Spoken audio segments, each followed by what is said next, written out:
talks about the importance of the rule of law.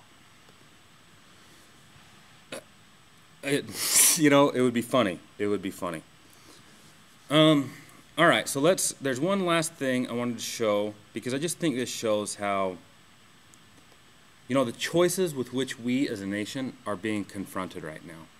Because we got a lot of people, the liberals, the quote-unquote liberals, the people who don't look out for business, who are supposed to be, who purport to look out for the little guy. That is, these are all Democrats. And don't get me wrong, I am not saying the Republican Party is, oh, we can trust them. But let's look at the choices with which, the Reds and the Blues, they both see this as what we have to choose between. So we have two choices. We're going to make a big decision probably over about the next 6 months. And the big decision we're going to make is it's going to go one way or the other. We're going to decide basically, hey, we don't need regulation. It's fine. Boom and bust, boom and bust, boom and bust, and good luck with your 401k. Or alternatively, we're going to say, we're going to put in some smart regulation. It's going to adapt to the fact that we have new products. And what we're going to have going forward is we're going to have some stability and some real prosperity for ordinary folks. And that's socialism. That, by the way, that is the first time in probably 6 months to a year that I felt better. Oh. Something, I don't know what it is that you just did right there, but for a second, that was like financial chicken soup for me. That was, thank you. That actually put things in a perspective that made a little bit of sense, and I really do appreciate that. And good luck with that, and if they don't. So Elizabeth Warren and kind of the zeitgeist around us, every time I turn on the TV, the media seems to tell us that we face a choice between, people do whatever they want and empowering regulators. That's really the only choice we have, that we either empower the Federal Reserve, the Secretary of the Treasury, or we empower the banks. That's it. Before making this point, I just want to go on. We know how these individuals and how these institutions exercise their authority.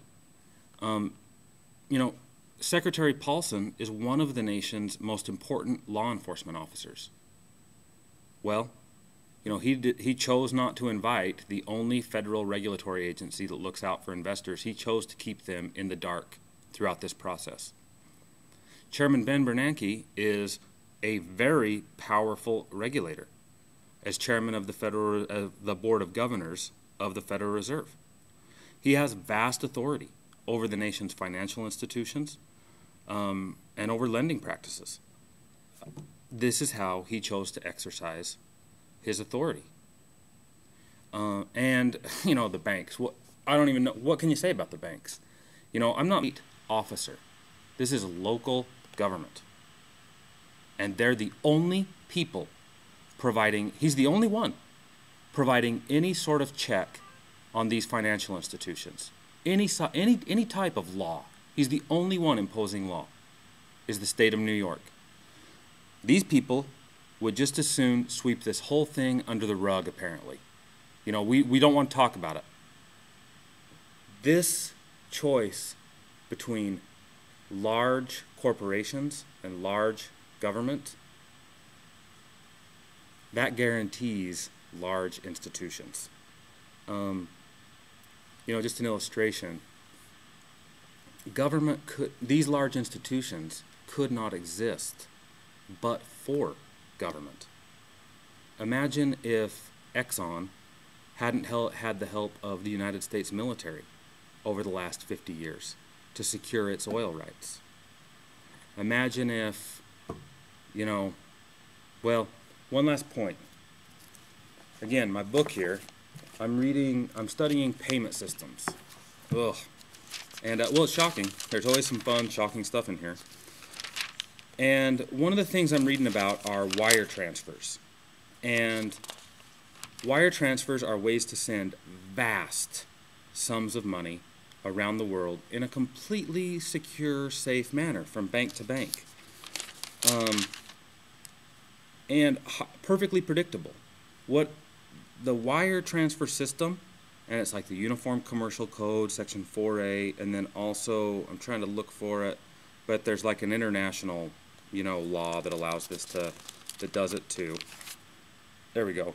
The Uniform Electronic, well, I forget what it is, but the rules are the same around the world. You know, so it is just as easy and just as certain to send money from Seattle to Berlin, from Seattle to Johannesburg, as it is to send money from Seattle to, you know, Spokane, the other side of the state of Washington. I wonder if, in fact, the values of the communities, of those respective communities, are in fact quite as similar, are as similar as the law. And I know they're not. You know, we think differently than the people in South Africa. We think differently than the people in Germany. And our law should reflect that. And it is big government that allows these multinational corporations to exist. So again, in fact, the choice we are making, the choice with which we are really faced, is between, you know, these large institutions that will act in their own interest. Of course they will. And, you know, local government, you know, and the most local government of all is us. Me. I'm responsible for my behavior,